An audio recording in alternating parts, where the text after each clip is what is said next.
இது போன்ற சுவாரஸ்யமான புது புது தகவல்களை தெரிஞ்சுக்க தமிழ் ஜனம் சேனலை உடனே சப்ஸ்கிரைப் பண்ணிக்கோங்க. ஆசியாவின் மிக உயரமான பாலமாகவும் நீளமான பாலமாகவும் திகழும் இந்த மாத்தூர் தொட்டி பாலம் தமிழகத்தின் முன்னாள் முதலமைச்சர் காமராஜரால் கட்டப்பட்ட பாலமாகும். கன்னியாகுமரி மாவட்டத்தில் வேர்கிளம்பி மற்றும் அருவிக்கரை ஆகிய மலைப்பகுதிகளுக்கு இன்றளவும் இப்பாலத்தின் வழியாகத்தான் தண்ணீர் கொண்டு செல்லப்படுகிறது. இயற்கை எழில் மிகுந்த மாத்தூர் தொட்டி பாலம் மக்கள் விரும்பி பார்க்கும் சுற்றுலா தளமாகவும் விளங்கி வருகிறது.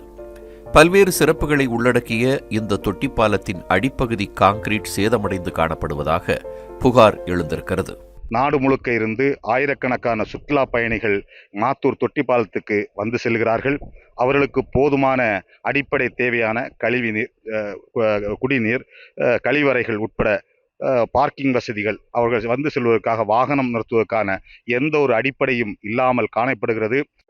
ஏராளமான சுற்றுலா பயணிகள் வந்து செல்லும் இந்த தொட்டி பாலத்தில் கட்டப்பட்ட 2 கழிவறைகளில் ஒன்று பல மாதங்களாகவே மூடியே இருப்பதாக குற்றச்சாட்டு எழுந்திருக்கிறது. பல்வேறு மாநிலங்களில் இருந்து இங்கு வரும் சுற்றுலா பயணிகளுக்கான குடிநீர் வசதிகள் கூட முறையாக செய்து தரப்படாததால் பொதுமக்கள் மிகுந்த அதிருப்தி அடைந்துள்ளனர். தொட்டி பாலம் ரொம்ப ஹிஸ்டாரிக்கல் வேல்யூ உள்ள ஒரு இடம். இப்போ கரண்ட்டாக தண்ணி இல்லாமல் இருக்கிறது. தண்ணி இருந்துச்சுன்னா ரொம்ப ப்ளசண்ட்டாக இருக்கும், நல்லாயிருக்கும். கிளைமேட்டு, வெதர் ரொம்ப நல்லா இருக்குது. பட் கொஞ்சம் அந்த பேசிக் அமெனிட்டிஸ், அந்த பார்க்கிங் இன்னும் கொஞ்சம் பெட்டராக இருக்கலாம், கொஞ்சம் பாத்ரூம் இன்னும் கொஞ்சம் பெட்டராக இருக்கலாம். எல்லாம் இருந்துச்சுன்னா இது one of the best places to visit in Kanyakumari district. ரொம்ப அழகான இடம். தொட்டி பாலத்தின் பல பகுதிகள் ஆக்கிரமிப்பில் இருப்பதோடு வாகன நிறுத்தத்திற்கென தனி இடம் ஒதுக்கப்படாத காரணத்தினால் சுற்றுலா பயணிகளும் பொதுமக்களும் தங்களின் வாகனங்களை சாலையிலேயே நிறுத்திச் செல்வதால் போக்குவரத்து நெரிசலும் ஏற்படுகிறது. வாகனங்கள் விடுறதுக்கு அப்புறம் எடுக்கிறதுக்கு அந்த மாதிரி காரியங்கள் கொஞ்சம் கஷ்டமா இருக்குது. அதை கொஞ்சம் சரி பண்ணா நல்லா இருக்கும்.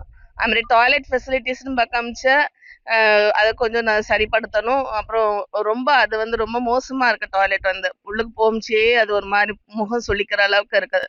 ஆசியாவின் மிகப்பெரிய பாலமான தொட்டி பாலத்தின் தற்போதைய அவலநிலை மீது கூடுதல் கவனம் செலுத்தி பாலத்தை சீரமைக்கும் பணிகளை மேற்கொள்வதோடு அங்கு வரும் சுற்றுலா பயணிகளுக்கான அடிப்படை வசதிகளையும் செய்து தர வேண்டும் என்ற கோரிக்கை பரவலாக எழுந்திருக்கிறது. தமிழ் ஜனம் செய்திகளுக்காக கன்னியாகுமரி செய்தியாளர் அருள்குமார்.